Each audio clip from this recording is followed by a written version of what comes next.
ተናግዶቱ ለአብርሃም ከጌራራ ወደ ፍልስጤም ከፍልስጤም ወደ ጌራራ የመሰደዱን ዋጋ የምታሰጭው አንቺ ነሽ። ይህስ እንደምንድን ነው ቢሉ የአብርሃም አባት ታራ ይባላል። ጣዖት ጠራቢ ነበር። ከዕለታት በአንድ ቀን ይህንን ጣዖት ሸጠና ብሎ አብርሃምን ገበያ ሰደደው። ከጎዳና ላይ እያለ ራበው፣ ጠማው። ጣዖቱን ራበኛ ብላኝ፣ ጠማኛ ጠጣኝ አለው። ዝም አለው። ይህም ባይሆን ሻጫውተኝ አለው።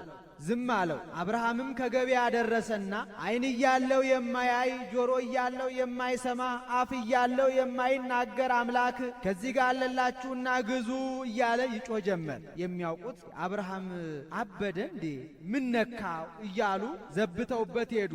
የማያውቁት እሱ ያዋረደውን አምላክ ምን ዋጋ ያወጣልኛል ብሎ ቀድሞውኑ ይዞት መጣ ብለው ትተውት ሄዱ። ተመልሶ እኔ ባላውቅ ነው እንጂ አንተስ በዕለተ ሰሉስ የተፈጠርክ እንጨት አይደለህም ብሎ በድንጋይ ቀጥቅጦ ሌላ አምላክ መፈለግ ጀመረ። መጀመሪያ ነፋስ ረቂቅ ነው፣ የሚሄድበት አይታወቅም፣ ኃያል ነው፣ ባሕር ይገስጻል፣ ዛፍ ያናውጣል ብሎ እስኪ ነፋስን ላምልክ ብሎ አሰበ። ቢመረምረው ቤት፣ አረፍ፣ ጠፈር፣ ደፈር ሲከለክለው አይቶ ይህም አይሆንም አለ። እሳት ረቂቅ ነው፣ አይያዝም፣ ኃያል ነው፣ እርጥቡን ከደረቅ ደረቁን ከርጥብ ያቃጥላል። ይህን ላምልክ ብሎ አሰበ። ቢመረምረው በውሃ ሲጠፋ እርሻ ገደል ሲከለክለው አየ።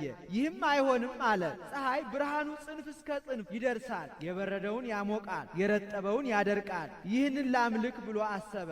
ሲመረምረው መዓልትና ሌሊት ሲፈራረቀው ደመና ሲጋርደው አይቶ አምላከ ፀሐይ ተናበበኒ አለ። በዚህን ጊዜ ከአብርሃም ዘር ከእመቤታችን ይወለድ ዘንድ ነበረውና ሃይማኖቱን ለማጽናት አብርሃም አብርሃም ጻ እምቢሄርከ ወተፈለጥ ማአዝማዲከ ብሎታልና የመሰደድን ዋጋ የምታሰጭው አንቺ ነሽ አለ። አንድም አስበ አፍቅሮቱ ሰብአ አስበ ተወክፎቱ ነግደ ይላል። ሰው የመውደዱን እንግዳ የመቀበሉን ዋጋ የምታሰጭው አንቺ ነሽ። ይህስ እንደምንድን ነው ቢሉ አብርሃም ከተመሳቀለ ጎዳና 4 በራፍ ያላት ድንኳን ሰርቶ የወጣውን የወረደውን ያለፈውን ያገደመውን ሲቀበል ይኖር ነበር። ሰይጣን በዚህ ቀንቶበት ከዕለታት በአንድ ቀን ግንባሩን ገምሶ ደሙን አፍሶ የኒቢጤ መስሎ ሄዶ ከጎዳና ተቀምጦ እንግዳ ሲመጣ ወዴት ትሄዳለህ ይለዋል። ከደጉ ከአብርሃም ቤት ይለዋል። የቀድሞ አብርሃም መስሎሃል? እነሆ እኔ ያበላኛል ያጠጣኛል ብዬ ብሄድ ይኸው ግንባሬን ገምሶ ደሜን አፍሶ ልብሴን ገፎ ሰደደኝ። አትሂድ፣ እኔን ያገኘ ያገኝሃል እያለ እንግዳ ከለከለበት። አብርሃምም ማዕደ እግዚአብሔር ያለ ምስክር ይቀርባል ብሎ 3 ቀን ጦሙን አደረ። ሥላሴ ርኅሩሃን ናቸውና በእንግዳ ልማድ በአረጋዊ አምሳል ሄደው ከደጁ ተቀመጡ። አብርሃምም ሊቀበላቸው እየሮጠ ወጣ። በቀረበም ጊዜ ወደ ምድር ሰገደ። አቤቱ ሞገስ አግኝቼ እንደሆነ ባሪያህን አትለፈኝ ብዬ እለምንሃለሁ። ከቤቴ ገብታችሁ ጥቂት ረፉ፣ እግራችሁን ታጠቡ አላቸው። አቤቱ ባሪያህን አትለፈኝ ብሎ አንድነቱ፣ ከቤቴ ገብታችሁ ጥቂት ረፉ ብሎ ሦስትነታቸውን ተናገረ። ሥላሴም አዝለህ አግባን አሉት። ጽንዓ ፍቅሩን ለማጠየቅ ነው። አንዱን አዝሎ ሲገባ 2ቱን ገብተው አግኝቷቸዋል። ሦስትነታቸውንም አውቆ ሳራን 3 መስፈሪያ ዱቄት አምጥተሽ በአንድ አድርገሽ ጋግረሽ አምጪ ብሏታል። እሷም እንዳዘዛት 3 መስፈሪያ በአንድ አድርጋ አቅርባለች። ከዚህም በኋላ ላህም ሰውቶላቸዋል። ላሙን ባርከው አስነስተውለታል፣ ሕያዋን እንደሆኑ ለማጠየቅ።